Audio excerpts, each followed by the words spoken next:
नमस्कार श्रोता बिंदु। आइए आज हम लोग वट सावित्री व्रत कथा को जानते हैं। दो लाइन में पहले वट का महत्व को जाने, तत्पश्चात वट सावित्री की कथा श्रवण करेंगे।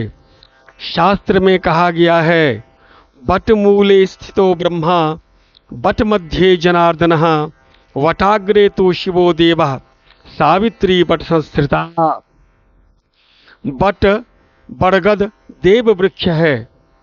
बरगद वृक्ष के मूल में भगवान ब्रह्मा का वास है। मध्य में भगवान जनार्दन विष्णु का वास है। अग्रभाग में देवाधिदेव शिव भगवान स्थित रहते हैं। देवी सावित्री भी वट वृक्ष में प्रतिष्ठित रहते हैं। इसी अक्षय वट के पत्र का पुटक बनाकर प्रलय काल में भगवान भी शयन करते हैं। इसी वट वृक्ष के नीचे सावित्री ने अपने पतिव्रत से मरे हुए मृत पति को पुनः जीवित किया था। तब से यह व्रत वट सावित्री के नाम से किया जाता है। इसमें निराहार रहे या बिना नमक का भोजन किया जाता है। कथा आती है, एक समय की बात है कि मद्र देश में अश्वपति नाम के महान प्रतापी और धर्मात्मा राजा राज्य करते थे। उनके कोई संतान न थी। पंडितों के कथनानुसार राजा ने संतान हेतु यज्ञ करवाया। उसी के प्रताप से कुछ समय बाद उन्हें कन्या की प्राप्ति हुई, जिसका नाम उन्होंने सावित्री रखा। समय बीतता गया, कन्या बड़ी होने लगी। जब सावित्री को वर खोजने के लिए कहा गया तो उसने द्युमत सेन के पुत्र सत्यवान को पति रूप में वरण लिया।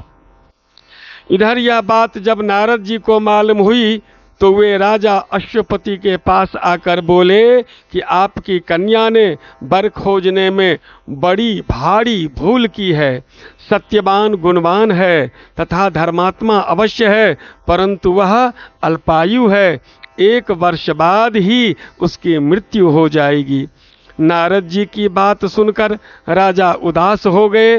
उन्होंने अपनी पुत्री को समझाया, पुत्री, ऐसे अल्पायु व्यक्ति से विवाह करना उचित नहीं है, इसलिए तुम कोई और वर चुन लो। इस पर सावित्री बोली, तात पिता, आर्य कन्याएं, भारतीय बेटी अपने पति का वरण एक ही बार करती है, अतः अब चाहे जो हो मैं सत्यवान को ही वर रूप में स्वीकार करूंगी। सावित्री के दृढ़ रहने पर आखिर राजा अश्वपति विवाह का सारा सामान और कन्या को लेकर वृद्ध सचिव सहित उस वन में गए जहां राजश्री से नष्ट अपनी रानी राजकुमार सहित एक वृक्ष के नीचे द्युमत सेन रहते थे। विधि विधान पूर्वक सावित्री और सत्यवान का विवाह कर दिया गया। वन में रहते हुए सावित्री सास ससुर और पति की सेवा में लगी रही।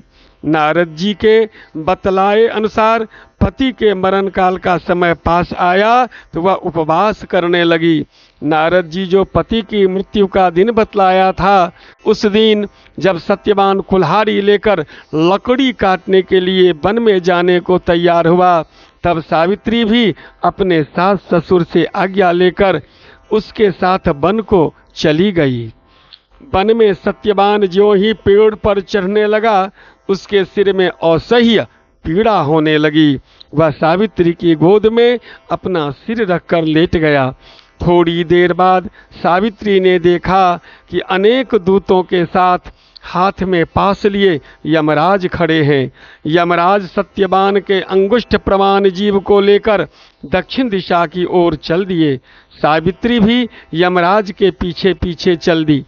सावित्री को आते देख यमराज ने कहा, हे पति परायणे, जहाँ तक मनुष्य का साथ दे सकता है, वहाँ तक तुमने अपने पति का साथ दे दिया। अब तुम वापस लौट जाओ। यह सुनकर सावित्री बोली, जहाँ तक मेरे पति जाएंगे वहाँ तक मुझे जाना चाहिए, यही सनातन सत्य है। यमराज ने सावित्री की धर्मपरायण वाणी सुनकर वर मांगने को कहा। सावित्री ने कहा, मेरे सास ससुर अंधे हैं, उन्हें नेत्र ज्योति प्रदान करें।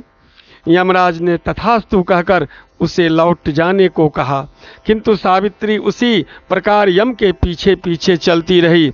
यमराज ने उससे पुनः वर मांगने को कहा। सावित्री ने वर मांगा, मेरे ससुर का खोया हुआ राज्य उन्हें वापस मिल जाए। यमराज ने तथास्तु कहकर उसे लौट जाने को कहा, परंतु सावित्री अडिग रही। सावित्री की पति भक्ति और निष्ठा देखकर यमराज अत्यंत द्रवीभूत हो गए। उन्होंने सावित्री से एक और वरदान मांगने के लिए कहा। तब सावित्री ने यह वर मांगा कि मैं सत्यवान के पुत्र की मां बनना चाहती हूँ, कृपा कर आप मुझे यह वरदान दीजिए। सावित्री की पति भक्ति आदि से प्रसन्न हो इस अंतिम वरदान को देते हुए यमराज ने सत्यवान को अपने पाश से मुक्त कर दिया और वे अदृश्य हो गए। सावित्री अब उसी वट वृक्ष के पास आई। वट वृक्ष के नीचे पड़े सत्यवान के मृत शरीर में जीव का संचार हुआ और वह उठकर बैठ गया। सत्यवान के माता पिता की आंखें ठीक हो गई और उनका खोया हुआ राज्य वापस मिल गया। इसी से सावित्री के अनुपम व्रत की कीर्ति सारे देश में फैल गई। इस प्रकार यह मान्यता स्थापित हुई कि सावित्री की पुण्य कथा को सुनने पर तथा पति भक्ति रखने पर महिलाओं के संपूर्ण मनोरथ पूर्ण होंगे और सारी विपत्तियां दूर होंगी। प्रत्येक सौभाग्यवती नारी को वट सावित्री का व्रत रखकर यह कथा सुननी चाहिए। हरिओम तत्सत, हरिओम तत्सत, हरिओम तत्सत।